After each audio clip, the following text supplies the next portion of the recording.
Nous sommes à la fin de l'été, le mois de septembre commence à pointer le bout de son nez, et comme vous vous en doutez, l'avalanche des nouveautés arrive.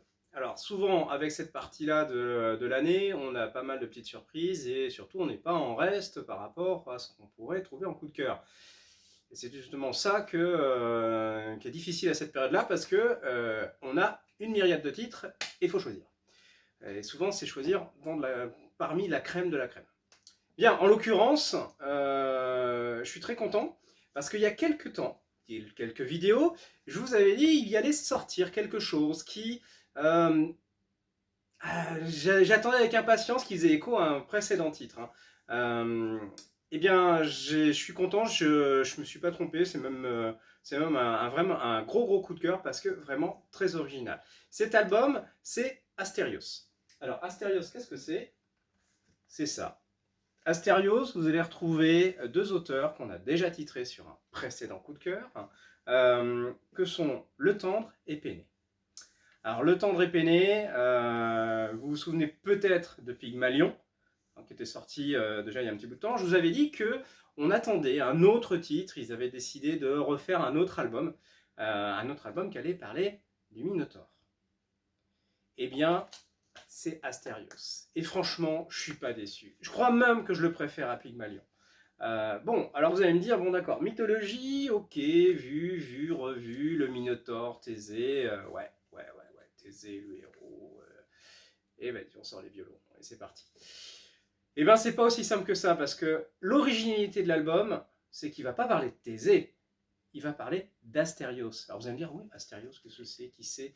Alors pour ceux qui le savent, Asterios, c'est en fait le prénom du Minotaure. Et oui, ce n'est pas qu'une bête, le Minotaure, tel qu'on l'a représenté, hein, cette espèce de monstre sanguinaire et qui est enfermé dans le labyrinthe, il a une histoire qui a croisé celle de Thésée, et qui est peut-être pas aussi, alors je vous dirais bien tragique, si, elle est tragique, hein, on est sur la mythologie grecque, le chantre même de la tragédie, mais il y a quelque chose de plus complexe. Et c'est ce qu'a voulu montrer Serge Le Tendre, assisté par Péné, toujours avec son dessin magnifique. Il a su, à mon avis, mettre en couleur et sublimer totalement cette ambiance-là, en essayant de nous conter qui était Asterios. Alors, ce qui est original, c'est que vous allez commencer, bien sûr, à la fin de l'histoire. C'est-à-dire que Thésée est face au Minotaure, alors pas en mode combatif, hein, non. Le Minotaure a capturé Thésée. Il est en train de le soigner. Ouais, je sais. Là, déjà, il y a une... Bon, ouais, ok. Surtout quand on sait comment s'est terminée l'histoire. Et entre deux, il y en a un qui clairement a le regard de l'intolérance. Enfin, voilà, c'est une bête. Pourquoi est-ce qu'il perdrait son temps à parler avec lui? Quoique le fait qu'il soit intelligent, qu'il soit cultivé, tout ça va le titiller. Donc, il raconte. Il raconte comment Dédale, puisque tout va commencer avec Dédale, Dédale en est arrivé à concevoir ce labyrinthe, en fait la vie de Dédale, qui est intriquée à la vie même du Minotaure. Il y a un lien entre les deux. On pourrait presque dire un lien de paternité. Ça, je vous laisserai découvrir, parce que bien sûr, c'est plus ambigu que ça. Et c'est toute l'histoire qu'on va suivre. Comment le Minotaure en est arrivé là? Qu'est-ce qu'il fait? Qu'est-ce qu'il désire?